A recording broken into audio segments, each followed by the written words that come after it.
ಧನುಸ್ಸು ರಾಶಿ ಸಹೋದ್ಯೋಗಿಗಳಿಂದ ಸಂತೋಷವಾಗತಕ್ಕಂತಹ ದಿವಸ. ನಿಮ್ಮ ಜೊತೆಯಲ್ಲಿ ಕೆಲಸ ಮಾಡ್ತಕ್ಕಂಥವರು ನಿಮಗೆ ಆನಂದವನ್ನು ಕೊಡ್ತಾರೆ.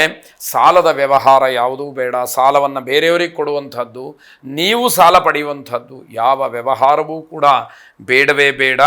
ವ್ಯವಹಾರದಲ್ಲಿರ್ತಕ್ಕಂತಹ ವ್ಯತ್ಯಯಗಳನ್ನು ಸರಿ ಮಾಡಿಕೊಳ್ಳಿ. ವ್ಯವಹಾರದಲ್ಲಿ ಸಣ್ಣ ಪುಟ್ಟ ವ್ಯತ್ಯಾಸಗಳು ಇದ್ದೇ ಇರುತ್ತೆ, ಆದರೆ ಅದನ್ನು ಹಾಗೇ ತಾತ್ಸಾರ ಮಾಡಿದರೆ ಮುಂದಿನ ದಿನಮಾನಕ್ಕೆ ಕಷ್ಟ ಆಗಬಹುದು. ಅದನ್ನು ಆರಂಭದಲ್ಲೇ ಸರಿ ಮಾಡಿಕೊಂಡ್ರೆ ಎಲ್ಲ ರೀತಿಯಿಂದಲೂ ಕೂಡ ಒಳಿತಾಗುವಂಥದ್ದು.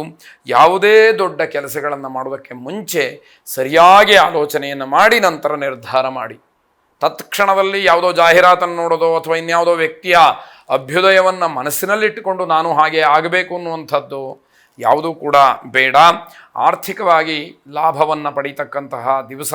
ವ್ಯವಹಾರದಲ್ಲಿ ಹಣಕಾಸಿನ ಲಾಭ ಇದೆ ಅಂತಾದರೆ ಒಂದಷ್ಟು ಗಟ್ಟಿತನ ನಿಮ್ಮಲ್ಲಿ ಉಳಿತಕ್ಕಂತಹದ್ದು. ಬಂಧುಗಳು ವಿನಾಕಾರಣವಾಗಿ ಹಣವನ್ನು ಪಡ್ಕೊಳ್ತಾರೆ.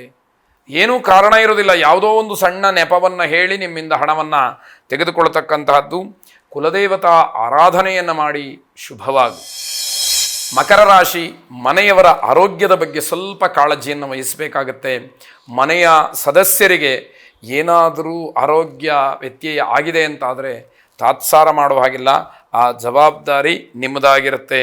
ಹಣದ ವಿಚಾರದಲ್ಲಿ ಸ್ವಲ್ಪ ಕಿರಿಕಿರಿ ಉಂಟಾಗುತ್ತೆ. ಮನೆಯಲ್ಲಿ, ವ್ಯವಹಾರದಲ್ಲಿ, ಉದ್ಯೋಗ ಕ್ಷೇತ್ರದಲ್ಲಿ ಎಲ್ಲ ಕಡೆಯಲ್ಲೂ ಕೂಡ ಹಣದಿಂದಲೇ ಏನೋ ಸಮಸ್ಯೆ ಆಗ್ತಕ್ಕಂಥದ್ದಾಗತ್ತೆ. ಅಪರಿಚಿತರ ಜೊತೆಯಲ್ಲಿ ಯಾವುದೇ ವ್ಯವಹಾರವನ್ನು ಮಾಡಲಿಕ್ಕೆ ಹೋಗಬೇಡಿ. ಅಲ್ಲಿ ಲಾಭ ಕಾಣಬಹುದು, ಅನುಕೂಲತೆ ಕಾಣಬಹುದು, ಕೊನೆಗೆ ಅದು ಮೋಸಕ್ಕೆ ದಾರಿ ಅನ್ನುವಂಥದ್ದು ನಿಮಗೆ ತಿಳಿದಿರಲಿ. ಸಾಲದ ವಿಚಾರದಿಂದ ದೂರ ಇರಬೇಕು. ಸಾಲವನ್ನು ಯಾವುದೇ ಕಾರಣಕ್ಕೂ ಈ ದಿವಸ ಮಾಡಬಾರದು ಅನ್ನುವಂಥದ್ದು ಸ್ಪಷ್ಟ. ಅತಿಯಾದಂತಹ ಆತ್ಮವಿಶ್ವಾಸದಿಂದ ಕೆಲಸ ಕೆಟ್ಟು ಹೋಗುತ್ತೆ. ನನಗಿದು ಗೊತ್ತು, ನಾನು ಮಾಡ್ತೀನಿ, ನನಗೆ ಅನುಭವ ಇದೆ ಅಂತಕ್ಕಂತಹ ಓವರ್ ಕಾನ್ಫಿಡೆನ್ಸ್ ಏನಿದೆ ಅದು ನಿಮ್ಮ ಕೆಲಸವನ್ನು ಹಾಳು ಮಾಡಿ ಹಾಕತ್ತೆ. ಹಾಗಾಗಿ ಆ ರೀತಿಯ ನಿರ್ಧಾರಗಳು ಬೇಡವೇ ಬೇಡ. ವ್ಯವಹಾರದಲ್ಲಿ ನೀವು ನಿರೀಕ್ಷೆ ಮಾಡಿದಂತಹ ಫಲಿತಾಂಶ ಖಂಡಿತ ಇಲ್ಲ. ಯಾಕೆ ಅಂತಂದರೆ ಆಗು ಹೋಗುಗಳು, ಸಾಧಕ ಬಾಧಕಗಳು ಎಲ್ಲವೂ ಕೂಡ ಏರುಪೇರಾಗಿರೋದರಿಂದ ನಿಮಗೆ ಆ ರೀತಿಯ ಅನುಕೂಲತೆಗಳು ಸರಾಗವಾಗಿ ಸಿಕ್ಕುತ್ತೆ ಎನ್ನುವಂಥದ್ದು ಸುಳ್ಳು. ಶಕ್ತಿದೇವತಾ ಉಪಾಸನೆಯನ್ನು ಮಾಡಿ ಶುಭವಾಗಿ. ಕುಂಭರಾಶಿ, ಕಾರ್ಯಕ್ಷೇತ್ರದಲ್ಲಿ ಯಶಸ್ಸನ್ನು ಕಾಣ್ತೀರಿ.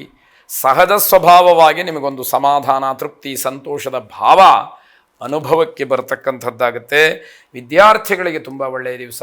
ಹಾಗಾಗಿ ಓದಿನ ಬಗ್ಗೆ ಮತ್ತಷ್ಟು ಪರಿಶ್ರಮವನ್ನು ಹಾಕಿದರೆ ಅದು ನಿಮಗೆ ಎಲ್ಲ ರೀತಿಯಿಂದಲೂ ಕೂಡ ಅನುಕೂಲವಾಗ್ತಕ್ಕಂಥದ್ದು. ಸ್ವಯಂ ಪ್ರತಿಭೆ ಇರತಕ್ಕಂಥವ್ರಿಗೆ ತುಂಬ ಅನುಕೂಲದ ದಿವಸ. ಅಂಥವರು ನಿಮ್ಮ ವಿದ್ವತ್ ಪ್ರದರ್ಶನವನ್ನು, ನಿಮ್ಮ ಪ್ರತಿಭೆಯನ್ನು ಸಮಾಜಕ್ಕೆ ತೋರಿಸಬಹುದಾದಂತಹ ದಿವಸ. ನವದಂಪತಿಗಳಿಗೆ, ಹೊಸದಾಗಿ ಮದುವೆ ಆಗಿರತಕ್ಕಂಥವ್ರಿಗೆ ತುಂಬ ಅನುಕೂಲವಾಗತಕ್ಕಂತಹ ದಿನ. ಉದ್ಯೋಗ ಮತ್ತು ವಿದ್ಯೆ ಈ ವಿಚಾರದಲ್ಲಿ ಯಶಸ್ಸನ್ನು ಕಾಣಬಹುದಾದಂತಹ ದಿವಸ. ಹಾಗಾಗಿ ಎಲ್ಲ ರೀತಿಯಿಂದಲೂ ಕೂಡ ನಮಗೆ ಒಳಿತಾಗುವಾಗ ನಾವು ಜಾಗರೂಕತೆಯಿಂದ ವರ್ತಿಸಬೇಕಾದಂಥದ್ದು ನಮ್ಮ ಕರ್ತವ್ಯವಾಗುತ್ತೆ. ಆರ್ಥಿಕ ಸಂಕಷ್ಟದಿಂದ ಮುಕ್ತಿ ಸಿಕ್ಕತ್ತೆ. ಹಣಕಾಸಿನ ವಿಚಾರದಲ್ಲಿ ಎಷ್ಟು ದಿವಸ ಏನೋ ಸಾಲಕ್ಕೋ ಅಥವಾ ಇನ್ಯಾವುದೋ ಒಂದು ದಾಕ್ಷಿಣ್ಯಕ್ಕೊಳಗಾಗಿದ್ದರೆ ಈ ದಿನ ಅವೆಲ್ಲವನ್ನು ತೀರಿಸಿ ನೆಮ್ಮದಿಯಿಂದ ಜೀವನವನ್ನು ಮಾಡಲಿಕ್ಕೆ ಅವಕಾಶ ಇದೆ. ಇಷ್ಟದೇವತಾ ಆರಾಧನೆಯನ್ನು ಮಾಡಿ ಶುಭವಾಗಿ.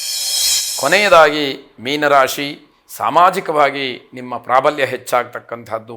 ಸಮಾಜಮುಖಿಯಾದಂತಹ ಕೆಲಸದಲ್ಲಿ ಹೆಚ್ಚಿನ ಪ್ರಬಲತೆಯನ್ನು ತೋರಿಸ್ತಕ್ಕಂಥದ್ದು.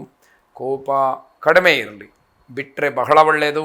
ಸ್ವಭಾವತಃ ಆ ಕೋಪ ಇರೋದರಿಂದ ಅದನ್ನು ಪೂರ್ಣವಾಗಿ ಬಿಡಲಿಕ್ಕೆ ಕಷ್ಟ ಸಾಧ್ಯವಾಗಬಹುದು. ಕಡಿಮೆ ಮಾಡಿಕೊಂಡ್ರೆ ನಿಮ್ಮ ಕೆಲಸಕ್ಕೆ ಅನುಕೂಲವಾಗುತ್ತೆ. ಮಾತು ಮಿತ ಮತ್ತು ಮೃದುವಾಗಿರಬೇಕು. ಆದಷ್ಟು ಕಡಿಮೆ ಮಾತಾಡಿ ಆಡುವಂತಹ ಮಾತುಗಳು ಬೇರೆಯವರಿಗೆ ನೋವಾಗುವಂತಹ ರೀತಿಯಲ್ಲಿರಬಾರ್ದು. ಕಠಿಣವಾದಂತಹ ಉಕ್ತಿ ಆಗಬಾರದು ಅಂತಕ್ಕಂಥದ್ದು.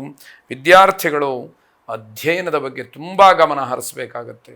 ತಮ್ಮ ಓದಿನ ಬಗ್ಗೆ ಹೆಚ್ಚು ಗಮನ ಹರಿಸಲಿಲ್ಲ ಅಂತಾದರೆ ಕಷ್ಟ ಸಾಧ್ಯ. ವಿದ್ಯಾರ್ಥಿಗಳಿಗೆ ಧನಾತ್ಮಕ ವಾತಾವರಣ ಇದ್ದರೂ ಕೂಡ ಅದು ನಿಮ್ಮನ್ನು ಉತ್ತೇಜನ ಮಾಡ್ತಕ್ಕಂಥದ್ದು, ಅಥವಾ ಧನಾತ್ಮಕವಾದಂತಹ ವಾತಾವರಣ ನಿಮ್ಮನ್ನು ಬೇರೆಲ್ಲ ಕೆಲಸಗಳಿಗೂ ಕೂಡ ಉತ್ತೇಜಿಸುತ್ತೆ.